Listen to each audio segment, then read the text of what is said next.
jamming tayo kasama si na Queendom member Hannah Priscillas at champion rapper Vishnu Paneru. Woo, woo, woo! Let's go!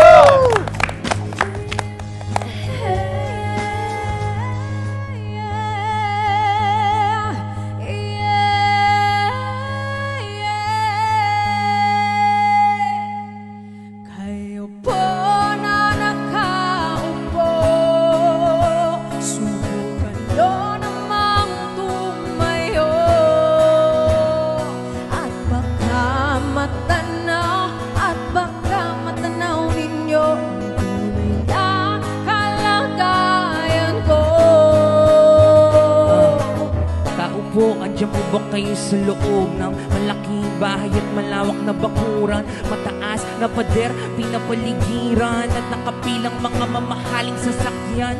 Mga pantay na laging bulong ng bulong, wala namang kasal pero marami ang nakabarong. Lumakas ba ng ulan eh walang butas ang bubong? Mga plato kutsara na hindi kilala ang tutong at ang kanin ay simputin ng gatas na nasa kahon. At kahit hindi Pasko sa lamesa ay may hamon. Ang sarap sigurong manirahan sa bahay na ganyan. Sabi pa nila ay dito mo rin matatagpuan ang tao na nagmamay-ari ng isang upuan na pag may pagkakatao'y pinag-aagawan. Kaya naman hindi niya binakakawalan. Kung makikita ko lamang siya kaya insisigawan. Kayo po na nakaupo, kayo namang tumayo, at baka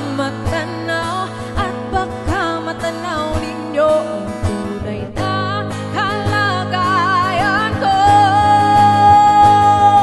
Mawalang galang na po sa taong nakaupo. Alam niyo bang pantakal ng bigas namin ay di puno? Ang dingding ng bahay namin ay pinagtagpig-tagping yero. Sa gabi ay sobrang init na tumutunaw ng yelo na di kayang bilhin o pang ilagay sa inumin. Pinakulong tubig sa luman na kuring uling-uling. Gamit ng bagadong na inanod lamang sa estero na nagsisilbing kusina. Sa umaga yaming banyo ang aking inay na may kayaman. Ang isang kaldero na nagagamit lang pag ang aking ama ay sumweldo. Pero kulang na kulang pa rin, ulam na tuyot na sin. Ang 50 pesos sa magkapoy pagkakasyahin.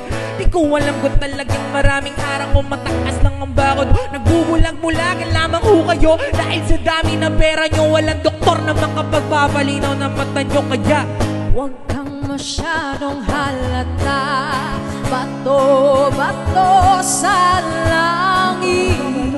Ang mata